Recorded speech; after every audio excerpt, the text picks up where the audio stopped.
भूमि अभी युवा थी। इसकी नदियां घने जंगलों के बीच अपनी राह बना रही थी और इसके पर्वत मौन प्रहरी की भांति खड़े थे। सूरज भारतीय उपमहाद्वीप के विशाल विस्तार पर उगा। इसकी सुनहरी किरणें सिंधु नदी के जल को छू रही थी, जहां एक प्राचीन सभ्यता जीवन के स्पंदन से भर रही थी। सुबह की हल्की धुंध में एक मछुआरा अपनी जाल नदी में डालता है, जबकि उसके गांव के लोग अभी नींद में डूबे हुए हैं। यह गांव एक महान नगर हड़प्पा का हिस्सा था, जो विश्व की सबसे प्रारंभिक सभ्यताओं में से एक था।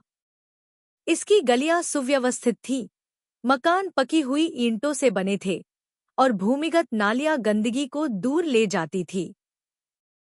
लोग शांति से रहते थे, दूर दराज के देशों से व्यापार करते थे और उनकी मुहरों पर ऐसे रहस्यमय चिन्ह अंकित थे जिन्हें आज भी कोई पूरी तरह से समझ नहीं सका है। हड़प्पा से अधिक दूर नहीं, एक और महान नगर था, मोहनजोदड़ो। वहां एक कुम्हार अपने हाथों से मिट्टी को आकार दे रहा था। उसके परिवार की पीढ़ियों से चली आ रही चाक घूम रही थी।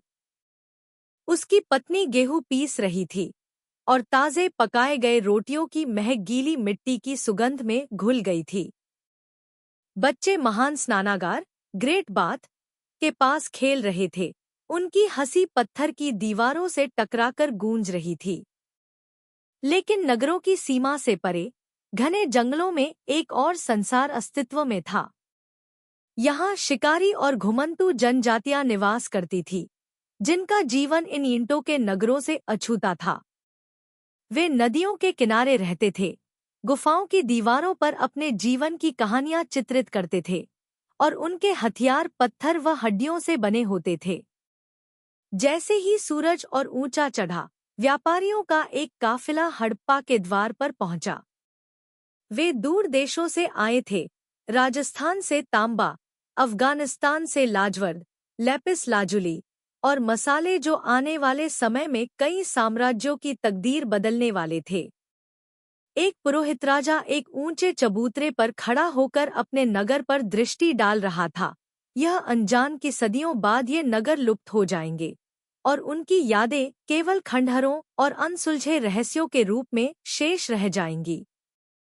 और इस प्रकार भारतीय इतिहास का पहला अध्याय खुलता है, नदियों और सभ्यताओं की भूमि, शिकारी और व्यापारियों की भूमि और रहस्यों की भूमि, जो समय की रेत में दबी हुई है।